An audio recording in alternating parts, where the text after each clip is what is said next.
God is bigger than my fear, right? My name is Jennifer Huddleston Kelly, and I am an alcoholic. I've been kept sober since December 5th of 92, and that's my miracle, and the Legacy Group is my home group.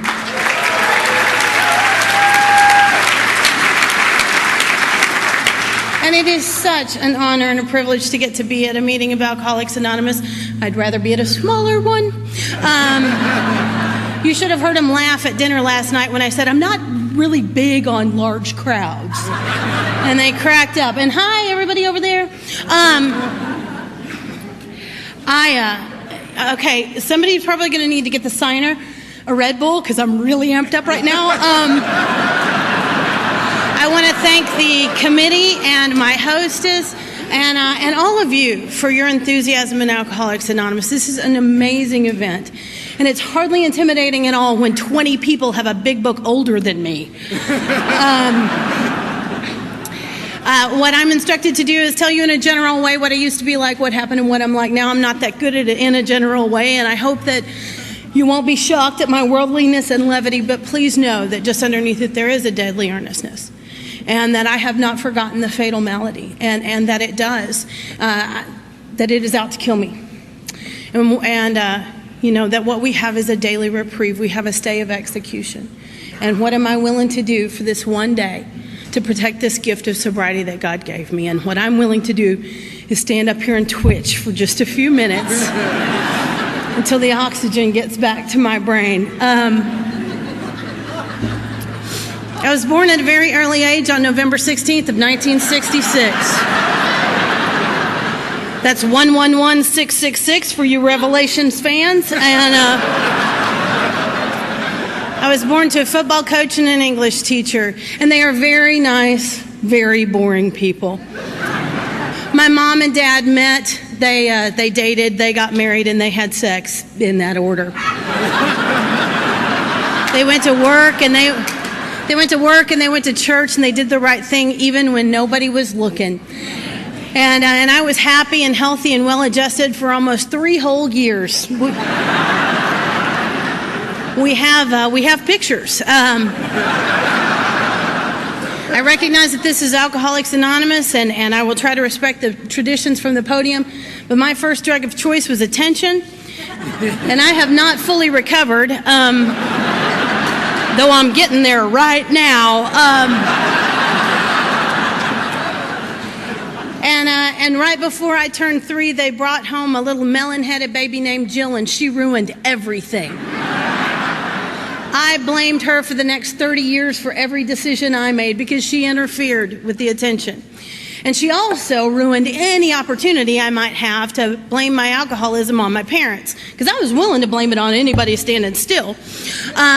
But she went to high school and graduated. She went to college and graduated in 4 years. And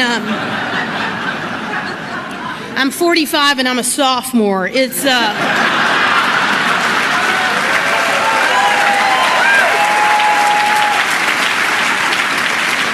only thing in my life I've ever paced myself at. And after she got out of college, she went to work for Jesus in Bulgaria. My sister was a missionary, and I was a cocktail waitress in a pool hall. We were both doing God's work in our own way. And while she was in Bulgaria, she met a Bulgarian man. They met, they dated, they got married, and they had sex in that order. And right up until she had my second niece, she worked for Habitat for Humanity. And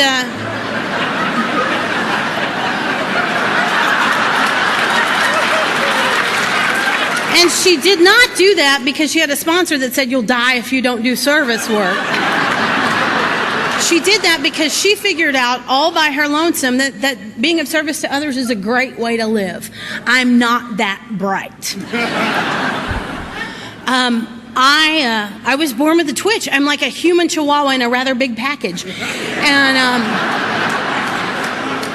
I learned to be funny so that it looked like I meant to act this way. I went to school and I was very involved with Jesus. I know that I neither endorse nor oppose Jesus, but he's part of my story. But I was very active in the church, and I wanted to be a minister when I grew up. And I loved the church. I loved what it was about. I loved singing with the Jesus Freaks. It was a place where I fit in. But I also loved going to Rocky Horror Picture Show on Saturday night. Let's do the time warp again. And I already had several different lives going. My drinking began because I fell in love with a guy. And falling in love with guys and drinking goes together quite well. I scare the fish. I have always loved men. I just got one like 2 years ago. Almost 3. And but I scare the fish. And I was engaged 7 times but never married. I'm not a closer. And so this guy moved to town. He came to the First Methodist Church, and I wanted what he had, and I was willing to go to almost any lengths to get it. On the outside, he was everything I knew I'd never be. He was tanned, he was toned, he was coiffed, he had a waist. I always wanted a waist. I could have done some real damage with a waist. He was preppy when preppy was the thing to be, and I was goth before goth even existed. And he was exotic. He had this accent. It was super sexy. He was from Mississippi. And I don't get out much, so that's exotic to me. And we began to date, and I fell in love as only a 16-year-old girl can. And I started thinking, long before I ever had a drink, I had alcohologic. And I wanted to be a minister when I grew up, and I thought, if I'm going to spend the rest of my life talking about sin, I should probably try some.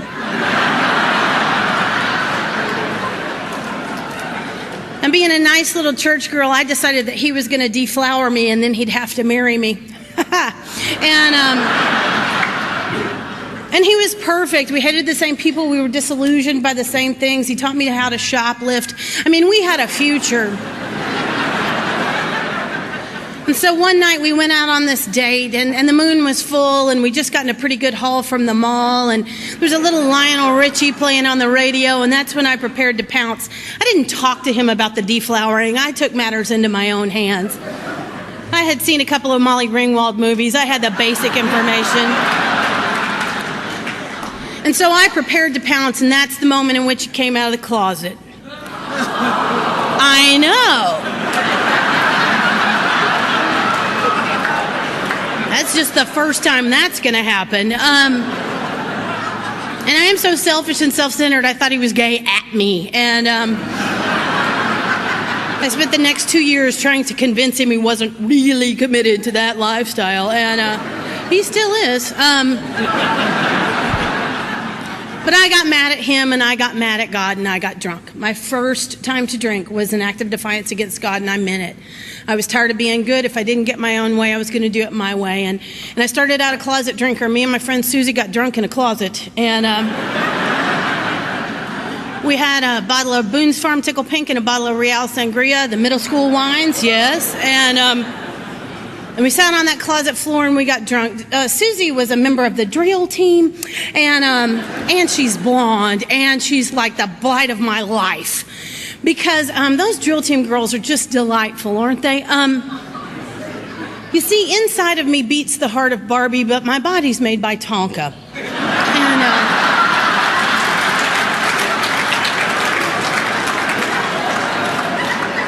I will outlast those broads, but I was so jealous, because these are the kind of girls who would say, I'm cold, and everybody would change the thermostat and get blankets and stuff, and I'm the kind of girl who changes her own tire. And so drinking was a competition for me. I'm a big fan of competition. I just don't tell people we're competing so that I can win. And I decided that night that drinking was going to be my thing, and I was going to be better at it than Susie, because I'm a dainty flower like that. And I discovered that I was. I mean, I just instantly took to drinking. She had a half a bottle, I had a bottle and a half, and that's when the fun began. My parents are not drinkers, and so I didn't know anything about drinking until the night I did it. And what I learned is that if you drink a bottle and a half of wine in a 2-story house, while you are drinking, the house turns into a ship.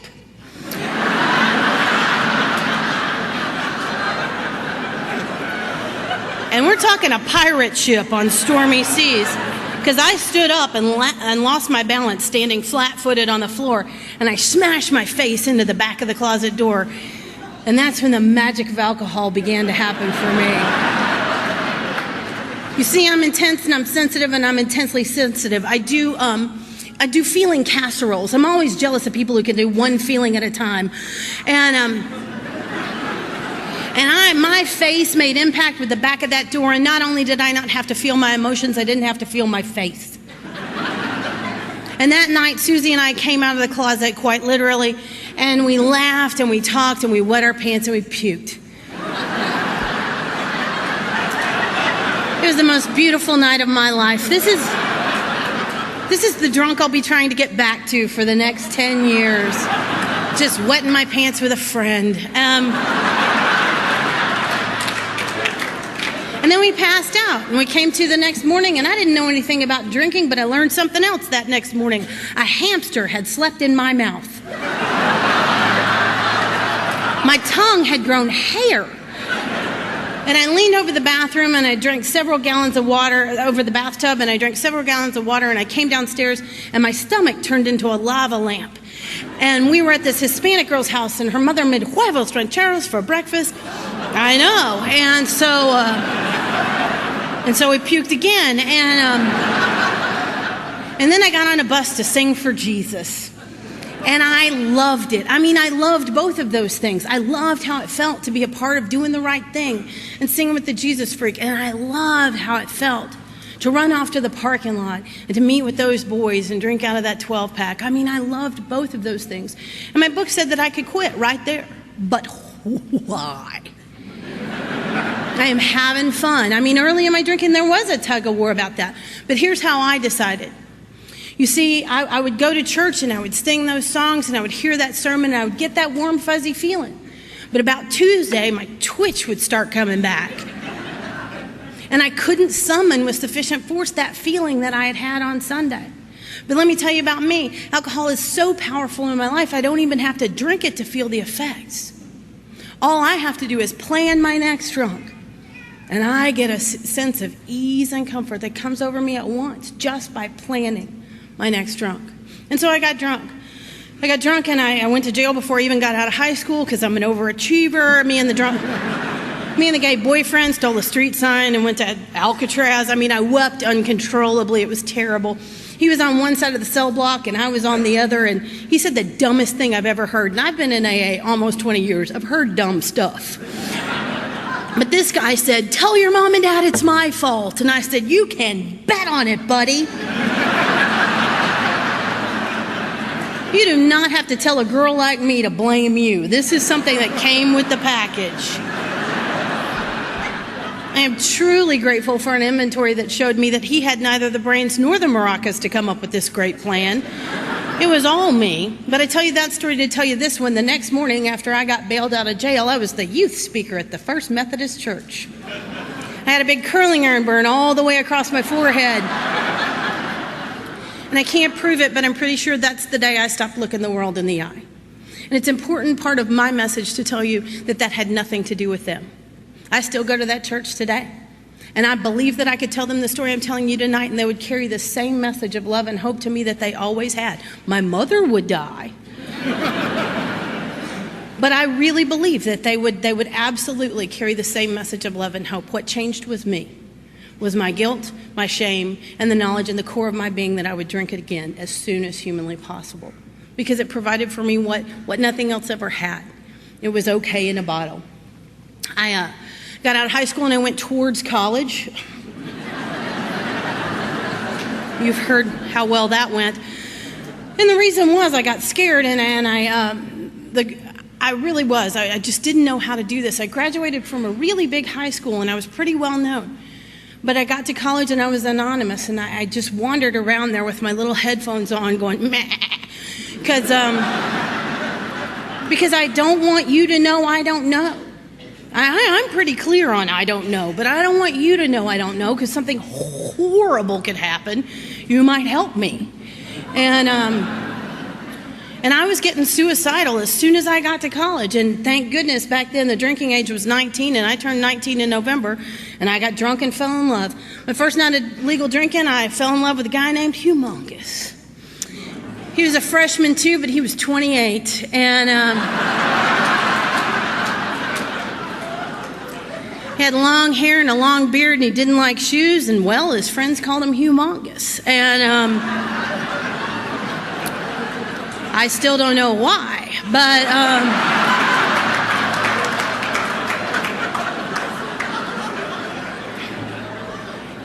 that night we got drunk and fell into weird. There were a couple of things that made him the ideal boyfriend. He had no job and no car. For some people, that would go on their cons list, but men wander off on me, and what I discovered is that if you date a man with no job and no car, you can drop him off somewhere, and when you come back later, he's still there.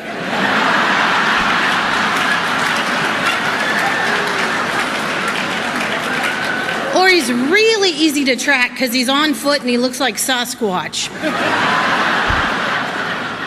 And so that night, we put his bicycle in the back of my car, and we went off to the commune. And it's a much too long story, but this was the 80s, and Nancy told me to just say no to drugs, so I did for a while. And but Humongous and his friends were saying yes. And this is the Al-Anon part of my story, the alligator part of my story.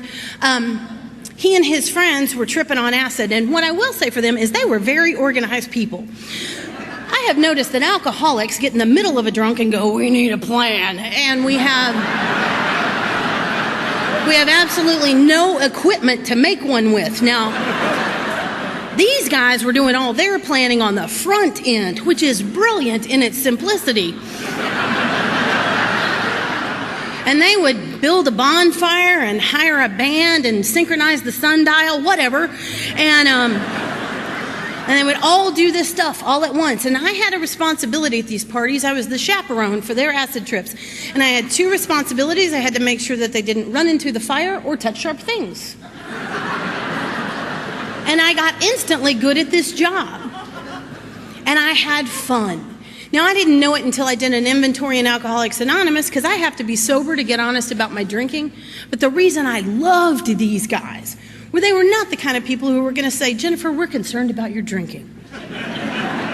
They are off naked in a field playing tambourines. They are not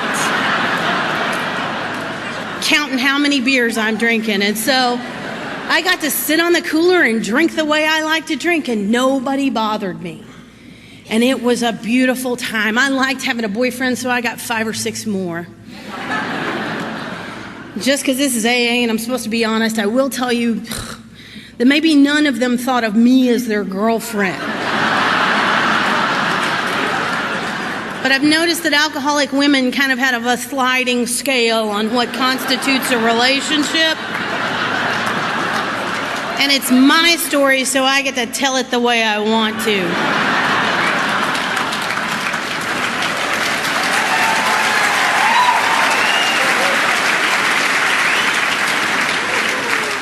Can I get an amen? Anyway, so I start dating, in quotes, these different guys, and we didn't go to movies or dances. We got drunk, and I put on costumes, and I pretended to be whoever they wanted me to be, and I had fun. And then I came to, and I'd have to figure out what day it was, and where my car was, and who are you? And never a fun exercise. And believe it or not, college didn't go that well for me. I wasn't excelling at their higher education, and the boyfriends started finding out about each other, and they invited me to pursue other things. That was really a dark time in my life. I walked into a bar with one guy I was seeing, and another guy was there, and I'd read some Harlequin romances. I knew what was supposed to happen, and they were supposed to fight for my honor. And here's what really happened. One guy walked up to another guy and goes, "You can have her." And the other guy goes, No, dude, I'm pretty sure you had her first. And they got to drinking together, sharing stories, and at the end of the night, they're playing rock, paper, scissors. to figure out who gets the pleasure of my company or gets stuck with it. I'm not sure. And I got furious because I've got that slinky of a mind that twists everything around, and suddenly I'm the victim and they've humiliated me. And I got out of that town. I had 9 hours of college credit. I was ready to take on the world. So I made my big geographic. I moved one zip code away. I'm not brave. I drove over a bridge and a lake, and it's a whole new world. And I got to this new town. It was going to be completely different. I decided I was going to get rid of my hippie thing, and I was going to try something new on. And so I decided to be a cowgirl. And I went to this place, the first hairdresser shop I could find. I sat down in a chair and I said, "Twizzle me up some cowgirl hair." I started talking like Reba McEntire at once. And this was the 80s, and everybody was perming. Dogs were perming, guys were perming, everybody had a perm. And so I got this perm, and the girl who was doing my hair, she said, do you party, don't you? And I was like, "Well, yes, I do." I thought it was my aura because I'd been hanging out with the hippies. I did not know that beer came out your pores. And so we got drunk and did my hair. And yes, it's going to turn out exactly as bad as you think. I wound up with this giant shrubbery on top of my head. And then she started cutting. And we were pretty drunk at that point, because what I wound up with was an asymmetric haircut. I had long hair on one side and short hair on the other, which made me look perpetually confused. And I kind of was. She turned me around in that chair, and there are 3 heads there, and they've all got bad hair. And she's bobbing and weaving behind me going, "Nobody in town has this haircut." And I'm looking in the mirror saying, "Nobody in town wants this haircut." But she said the magic word. She said, "You gonna go honky-tonkin'?" And I said, "Absolutely." Now, at this point in my life, I've never honked, nor have I tonked. But I knew it involved cocktails, and I was off to the races. I went back to the place. There was a place in downtown with a big orange horse, and I got me some hot pink ropers and a belt buckle the size of my head. And that night, I went to a little place in Lake Dallas called the Moonlighter. It was a swank establishment with a rock parking lot and dually trucks with guns in the gun rack. Romantic little place where when I walked in, all the heads turned. My God is very gentle with me because I was almost 10 years sober before I put together that maybe my lopsided hair could have had something to do with that. But what I know is that at the Moonlighter, those men treated me special. They would say romantic things like, "Sit on my lap and I'll buy you a burr." And I would. And the reality of it was that I was 19, 20 years old. I was a full-blown alcoholic, and I was eager to please. And I went off to be a honky-tonk angel by night. By day, I was a preschool teacher, which I do not recommend if you're going to be hungover every day of your life. Because there were a bunch of little 4-year-olds going, "Miss Jennifer, Miss Jennifer, Miss Jennifer."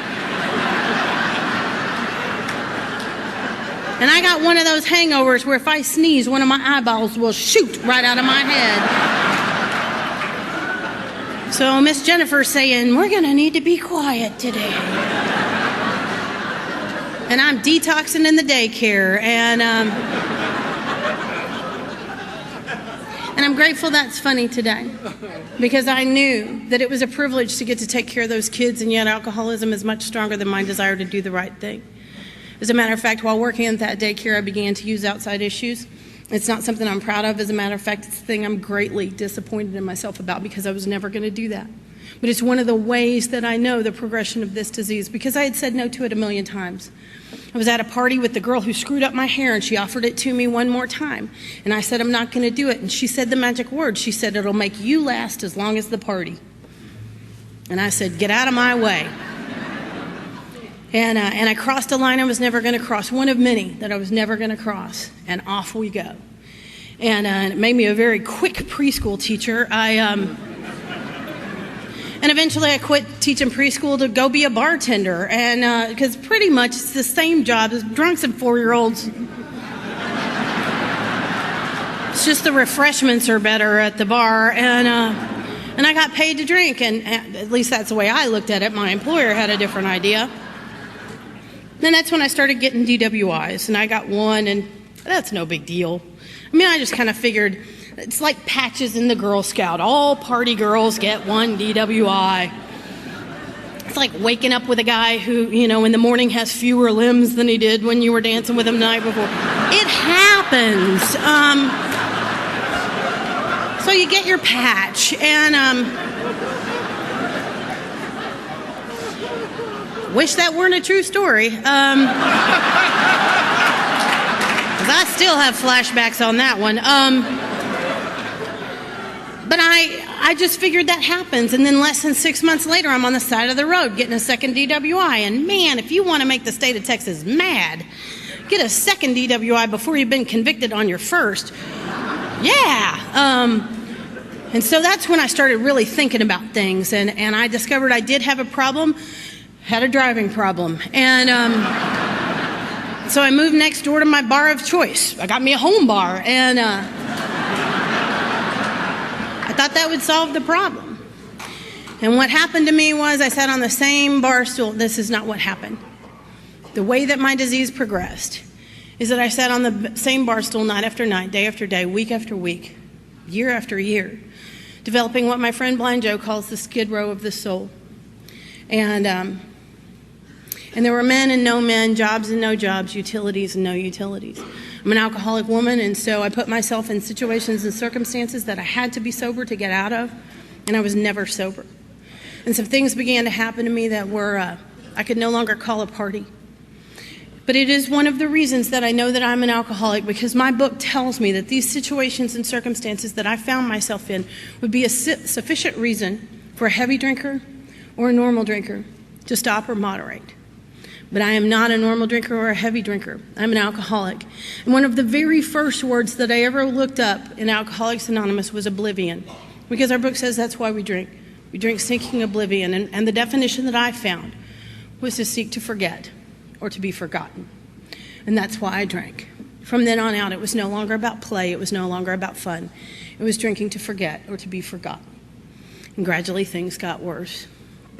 And the rest of my drinking is just the same thing, night after night, day after day, week after week, year after year. As I said, I was engaged 7 times but never married, and I wound up after the last engagement going home. We got really close that time. He went into the Navy, so he forgot what a jerk I was, and I forgot what a jerk he was, and we tried to get married ship to shore, and that was delightful. And but thank goodness, he kind of forgot and married somebody else. And I went home to my mom and dad, and I brought alcoholism home to them, and they were watching me die one day at a time. And but I still drank in that other town, and so I was driving there after work, and one night I headed home, and I got a felony DWI, and it wasn't the most trouble I'd ever been in, and it's not the most afraid I ever was. The only thing I know is that I told the truth that night. When they asked me how much I'd had to drink, I told them $67 worth, because that's how much the tab was. And when we got to the interrogation room, when they asked me if I thought I had an alcohol problem, I said yes. And when they asked me if I thought I was an alcoholic, I said yes. I don't know why. Except when I came to AA, they talked about being sick and tired of being sick and tired. And that sounded just about right. I do know that I got a sense of comfort, of relief from just saying those words. And I sat in a jail cell, and I had a moment of clarity. I always recommend a jail cell is a pretty good place to have one. And I thought about why I drank. And I drank for the very same reasons that I come to Alcoholics Anonymous. I wanted to fall in love. I wanted to laugh. I wanted to be a part of something. But you see, alcohol took away what it had initially provided. And I was going back with the hopes that something that it had given me in the beginning would come back, and it just didn't. And for the very first time, I sat in that jail cell, and I didn't feel like, what's a nice girl like me doing in a place like this? That night, I realized that I belonged in that cell. Because the only way that I knew how to halfway feel okay was to put something in my body that made me a danger to myself and to others. And the only way that you could be safe was if I was locked up. And I sat in a jail cell, and I thought about the meetings of Alcoholics Anonymous, and I made a vow that I would go right up until they let me out. And then I went to go see my high-priced attorney, and he worked out of his garage, and He didn't have any good news for me. And I started to go to AA, but then I knew this guy who had 8 DWIs. And here's a man with a real answer. So I went back to my home bar, and I went to go talk to Jimmy. And the only thing that happened when I went to go see Jimmy is that I told him when they set my drinks on the bar that I wasn't drinking that night. He sat down with Jimmy, and I told him about the trouble I was in. Jimmy looked across the table from me, and he said, "Jen, I can afford to be the kind of drunk I am, but you can't afford to be the kind of drunk you are." And I know that what Jimmy was talking about was money, because he'd been paying his attorney in cocaine, and he'd been postponing his consequences. He knew he wasn't going to get out of it. He was just postponing it. But what I thought about that night was what I had paid willingly to get drunk. And it was everything of any value in my entire life. Nobody ever took it from me. I gave it away. I traded it for a temporary sense of ease and comfort. And I knew beyond a shadow of a doubt that nothing good could ever come in my life and stay unless I could learn a way not to drink. Because drinking took away everything good that ever came into my life. The other thing that happened was that at some point there was a drink in front of me, and I had been drinking before I recognized that I had made a decision to drink. And I knew I could never get or stay sober by myself because I had not intended to drink that night, and it scared me to death. I spent the next 10 days driving around an AA group. Do we have any orbiters? From sunup to sundown, I drove around a little greenhouse in Plano, just around and around. And I would lock myself in my parents' bathroom and practice saying, "My name is Jennifer and I'm an alcoholic." Oh, God, no.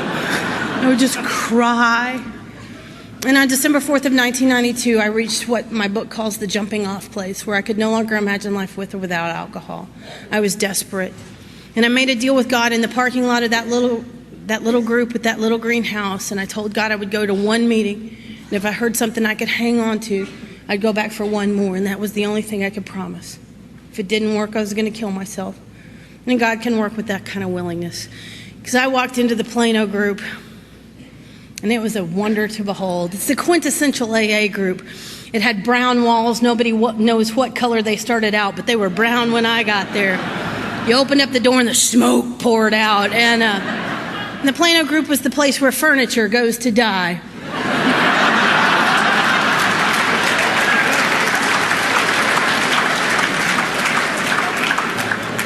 Y'all got some of those too, huh? When Grandma says that couch has got to go, it goes to the Plano group. And the first chair that I sat down in was made out of 2x4s. It had a wagon train and velveteen on it. I think that's from the era in which it was made. And it rocked. I mean, really, naturally. And but it had these divots in the handles where newcomers sat and rocked and sat and rocked and sat. And that became my chair. And I sat down, and they turned out the lights, and they lit the candles, and a wonderful thing happened. I knew I was in a cult, but I had nowhere else to go. I mean, nowhere else to go. And the miracle of Alcoholics Anonymous began to happen to me that night, because Alcoholics Anonymous brought their best to me. Now, the first half of the meeting was a little shaky, because I hadn't had a drink nor a meeting in 10 days. I had read the book by myself, which didn't do a lot of good. But I didn't want to sound dumb, so I bought a book at Half Price Books, because I wasn't willing to invest the full $5. Look, you know how many times I've joined Weight Watchers? I mean, I'm not really that enthusiastic about long-term solutions. And I think I had equal amounts of fear that it wouldn't work and that it would. But I sat down in that meeting, and I sat there and twitched through the first half of that meeting, and I listened to people share, and I didn't understand a word you were saying. Nothing. Because one of the things that we forget is that the person we're talking to doesn't understand us if we start talking our secret lingo. Sponsor and phenomenon of craving. Are you kidding me? And then one of my greatest teachers in Alcoholics Anonymous shared. His name was Gene. And Gene had a beard down to here and a camo fishing cap. He looked like one of the Duck Dynasty guys. I've been saying ZZ Top, but now I have a new frame of reference. And Gene was not a member of the Mensa, but Gene knew exactly how to talk to a newcomer. And what Gene said was, I didn't know I was an alcoholic. Hell, I just thought I was thirsty. And I'm crying uncontrollably, going, me too, Gene. And what he said after that changed my life. He said, but my problem is the more I drink, the thirstier I get. Shazam! You see, I'd been running this 10-year experiment at my home bar, watching these mooks with the watches. I don't wear a watch now. I know it's got them really twitching up here. But these people would wear a watch to a bar, and not only would they wear it, they'd do what it said. They'd have one drink, maybe two, a shot on their birthday, and then they would look at the watch, and the watch would say, go home, and they would go. And I would watch these mooks night after night do this thing. Oh, look at the time. Mama's got dinner waiting on me. And I would go, why would you do that? We have pretzels here. Why would you do that? And they would go home. Some other guy would go, oh, look at the time. The game's about to start. And that's when I would turn into the flight attendant. We have TVs here, here, and here. Why would you do that? But I drank in that same home bar for about 7 years, and my question changed from why would you do that to how do you do that? Because I couldn't. And Gina explained why. The more I drink, the thirstier I get, and it begins with the very first drink. So the kicker is I got to not take that first drink. And what he said was that he got a sponsor who taught him how to work 12 steps. And in that process, he got a higher power that he chose to call God. I think God chose to call Gene. It's my thing, sorry. And he hadn't been thirsty for a really long time, and I knew that man understood me. And I knew I qualified for Alcoholics Anonymous because I was just like Gene. And at the end of the meeting, they asked me if I'd like to share, which was a terrible mistake because I haven't shut up since. Except for 1 month when I was like 10 years sober and my sponsor said I'd just like to listen. And that's what I would say in meetings. My sponsor says I'd just like to listen. Because I'm real humble like that.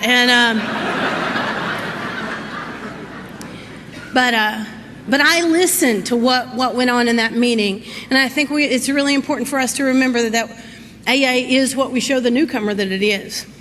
And it's really not their job to figure out that what's on the door is what we are. But what I heard in that meeting was I'm an alcoholic and so I thought you had to be an anda. So I became one right then. I said, my name's Jennifer and I'm an alcoholic and a thief, a whore, and a liar.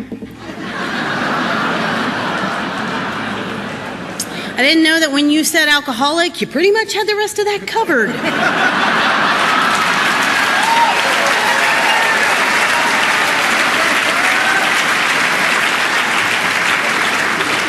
And the only reason I was safe saying it that way was that I looked like Pat from Saturday Night Live. I did. You didn't know what. I looked like an it. I had short hair, a ball cap, boys' shoes. I had some sweats that had become my uniform. They did not know what it was, but it wept a lot. And honestly, I thought I was a lesbian that didn't like women, so there was a little bit of confusion going on. Thought they were going to have to write a pamphlet just for me, but was a little bit confused. But I went on to share how I'd been dying one day at a time, and I told him some of the things that I've been doing. And I told him that the thing I was most ashamed of was that I knew I'd never get or stay sober by myself. And those tacky people smiled and nodded. I thought they should at least weep with me. Oh, she's got it too. They smiled and nodded, and what I didn't know was you can fool the fans, but you can't fool the players. And that night I was just desperate enough to be a player in Alcoholics Anonymous. At the end of the meeting, I got the hugs and the desire chip, and they told me to go to Denny's. I used to say they asked me to go to Denny's. I now know they told me because newcomers are really busy.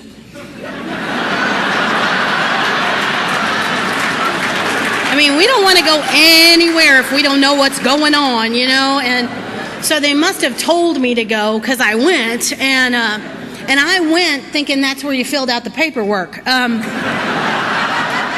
And I sat down in that Denny's, and some things began to happen to me. I discovered that there exists among us a fellowship and a friendliness that is indescribably wonderful.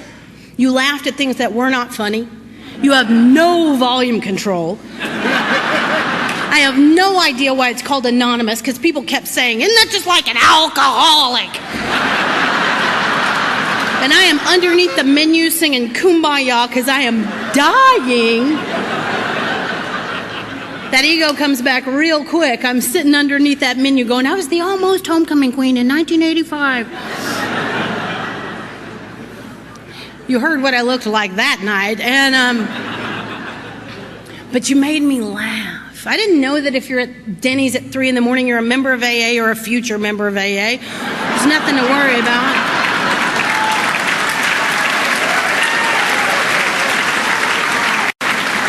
But right away, I had friends, I had fellowship, I had laughter, and without my permission, I began to have a solution.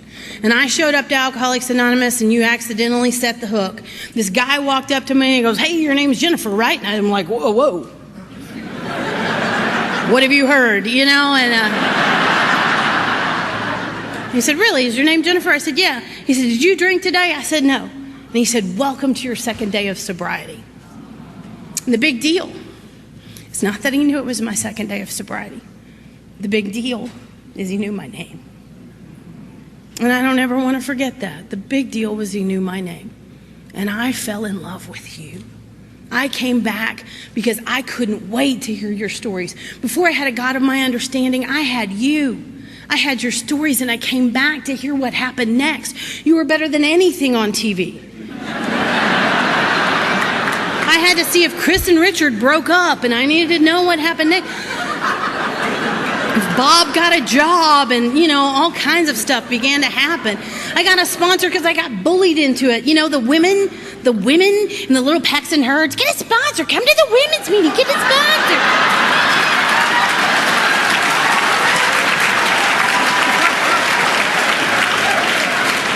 They just packed and packed and packed.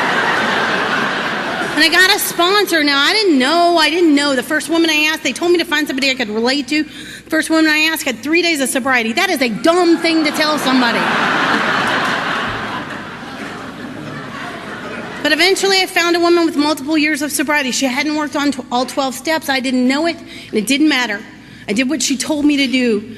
And she got me active in Alcoholics Anonymous before I really knew what AA was. She used to make me pick up Janet from another planet. And please hear me before I tell this story, that Janet is one of my greatest teachers in Alcoholics Anonymous, and I honor her. I love her. I have no idea where she is, but she truly taught me something that no one else could. Janet had problems other than alcoholism. I have no idea if she's an alcoholic or not, but she showed up for the meetings and she said that she had a desire to stop drinking. And I think she had electroshock therapy because Janet could not retain information. And so I would pick her up and I would drive her to the group, and she would say, how old are you? And I'd say, I'm 26, Janet. And she'd start changing the dials on my radio. Whoa. And then she'd turn around and she'd say, how old are you? And I'd say, 26, Janet. And we were only going like 3 blocks, and she'd ask me 8 times how old I was. And we get to the meeting, and I'd been told I had to sit and listen, and Janet would be everywhere. She had this giant bag that was like Mary Poppins. I mean, she was pulling all kinds of stuff out of this bag, and she was up and down and up and down. And these people in AA, I knew they were crazy because they just have their meeting with Janet doing whatever Janet was doing. And I couldn't do anything but focus on Janet, like, hello? Somebody fix Janet. And nobody would do it. And I'd drive her home, and she'd ask me 8 times how old I was, and I just got to where I'd say, older now, Janet. And I'd drop her off at the house, and she'd walk inside, and I'd think she's going in there to call me. And that's what she was doing. I'd get back to the group to detox from driving Janet home, and the phone would ring, and it would be Janet, and she'd say, I'd need a ride to the next meeting, and I had just dropped her off. And my sponsor would make me go back and get her. And this went on and on and on. And I would call my sponsor. I'm so mean. I would just cry. Hey, Janet, please make somebody else get her. And she'd say, why are you still here? And I mean, seriously, Janet would shave her legs in meetings with shaving cream. Really.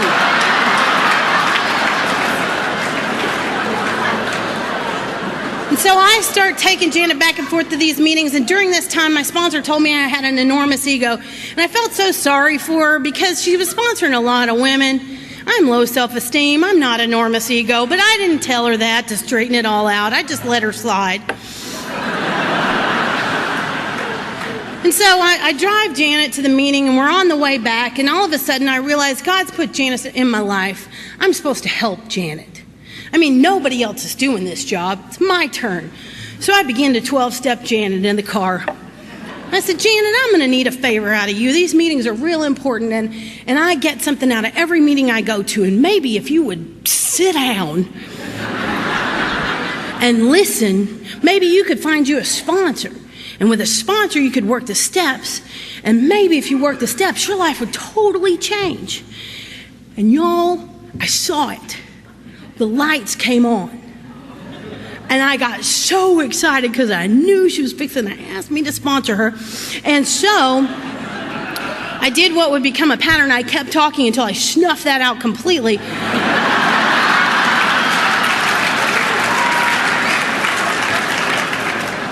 And Janet said, Jennifer, I got a question for you. And it's our moment of truth here. And I know that God's in the car. And that's when Janet says, how old are you?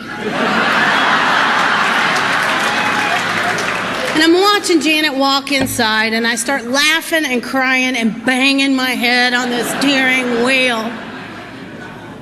And then by about the third bang, I realize I have an enormous ego. Because I think Janet needs to change. And the reality is that the 12 steps are a way for me to change so that Janet can be whoever she is. And I began to work the steps like my life depended upon it. I got a sponsor who could work the steps out of the book because my first sponsor didn't know how. And I had a crazy woman who sponsored me, and she read the book. And when we came to a step, we worked it. And one by one, little by slow, day after day, I began to change. I've done everything wrong in Alcoholics Anonymous that you can possibly do, except that I have never stopped going to meetings. I've never not had a sponsor, and I haven't picked up a drink. And guess what? You can mess up and stay. You just got to do those simple things that they teach you in the very beginning. I sat in meetings forever waiting for the super secret. No, the super secret. And they had told it to me at my very first meeting. But I began to change. And what changed for me was that I stopped living from the inside out. And I got to learn how to live this way. Where the God on the inside of me could shoot up this way. Instead of, this is how I always lived. If you thought I was wonderful, I was wonderful. If you thought I was terrible, I was terrible.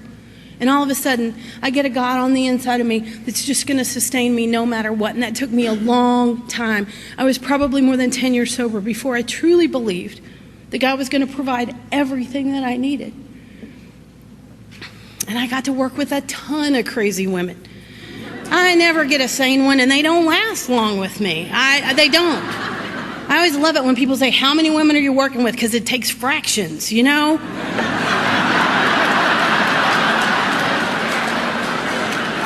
I know I don't do it like a lot of other people. For a long time, I was very rigid, and I decided this is how we do it, and it's the only way we do it. And I discovered I needed to read the doctor's opinion 9,000 times. And if they disappeared, they disappeared. And if they got better, super. But either way, I got to sit down, and I got to read the doctor's opinion over and over and over again. And I hope something else happens. But if it doesn't, then grab another one and sit down, and let's do the doctor's opinion again and again and again and again. And what happened is I'm a sober member of Alcoholics Anonymous. I have a sponsor, and I am a sponsor. I got to fall in love in Alcoholics Anonymous. Well, he's not in AA. But, I tried, but I still scare the fish. But I met a guy that I dated in high school, and he was a nice guy, so I ran him off over and over again. When I was 40 years old, I got an email. I got a message on, not Facebook, that's way too cool, MySpace. It was back in the day, and I was sponsoring like 15-year-olds, and so I had to get on MySpace to find out what they were really doing. And this guy sent me a message, and it took that long for me to really want a good guy in my life, and it took every meeting that I ever went to. And I brought him here and threw an AA party, and I cornered all my friends and said, if you see anything weird, you tell me. Because I no longer trusted my judgment. And my best AA friend at the time said, he's precious. He's what we've always wanted for you. And I said, how do you know? He didn't say anything.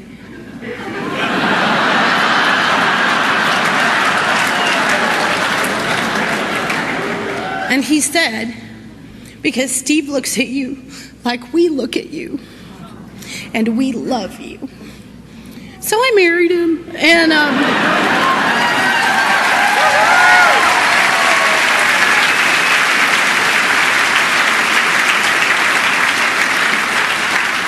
we had this wedding that was like a cross between a wedding and a YPAW, and it was just craziness. It was a beautiful day, and it was so much fun, and my AA friends were everywhere. And my daddy cried on my wedding day, not because I looked so beautiful, but because you were so kind. He'd never seen you act the way that you acted at my wedding. He'd never been around you. And he couldn't believe what amazing friends I had in Alcoholics Anonymous. And I said, what were you expecting? Those people with the brown paper bags and the trench coats? And he said, yeah. And I said, that was before. And we have had fun. He's not a member of Alcoholics Anonymous. I don't think he needs to be. As best I can tell, the only consequence of his drinking is that he feels like he should sing. And to me. But he is a great fan of Alcoholics Anonymous. And when we got married, some people were asking if we were going to have babies. This was a first marriage for both of us, and it was a little late in the game. And I said, we'll let God decide. And 2 years ago, we were pregnant.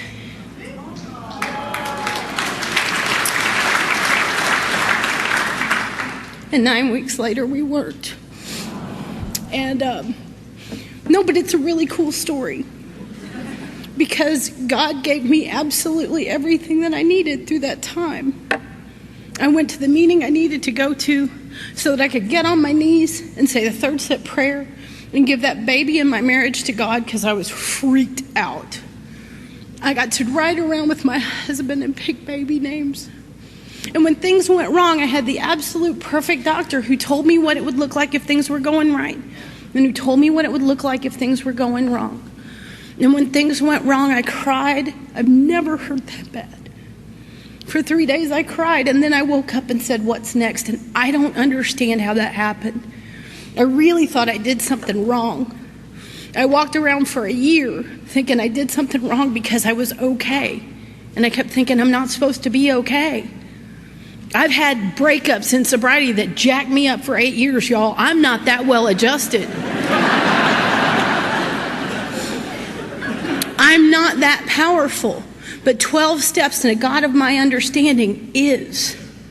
He absolutely is, and I walked through that without a thought of drinking. And a year later, on that anniversary, I got asked to talk at this chick thing. Ugh. I'm getting better, but seriously, y'all, there's just a lot of estrogen in one place. And so I go to this chick thing, and at one of the workshops, they're doing this funtivity, and I got this big badge that says speaker on it, and they start to explain the funtivity, and we're going to stand in a circle, and people are going to whisper in our ears. We're going to close our eyes, and they're going to whisper in our ears, and they're going to whisper messages from God. And y'all, I start flipping out. I am so ready to run, and my friend Nancy B's standing there, and she's got that same look on. And she's got a big speaker badge on, too. And I'm like, I'm staying if you're staying. So we close our eyes, and the first lady, thank goodness, the first lady whispered in my ear looked as scared as me. And so I close my eyes, and she starts to say these things into my ear. And the very last thing, just like an afterthought, what she said was, and you're a wonderful mother. And I was so angry. Then these tears just shot out of me. I was so mad. And just like in the book, when that thought came, who are you to say there is no God? This thought came, and it wasn't for me. It was, who told you you're not a mother? And I realized that I did what God told me to do. I gave that baby to him.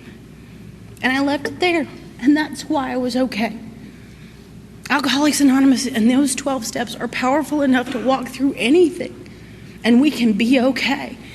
Falling in love with Big Daddy has just been the most amazing experience of my life. It really has. But I tell you what, if he loses his mind and runs off tomorrow with somebody else, I'm going to be okay. Because I know who I am, what I am, and whose I am.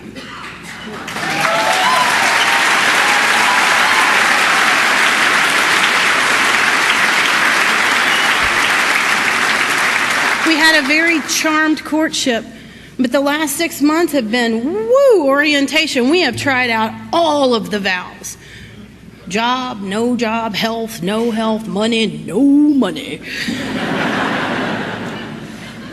And what we discovered was the same thing that I learned in AA. Teamwork makes the dream work. We can do together what we can't do separately. So if you're new or you feel like you're new, let me just explain to you, AA is so flippin' simple. It really is. It's not necessarily always fun, and sometimes happy, joyous, and free isn't on the menu temporarily. But it's just monkey see, monkey do. It's so easy.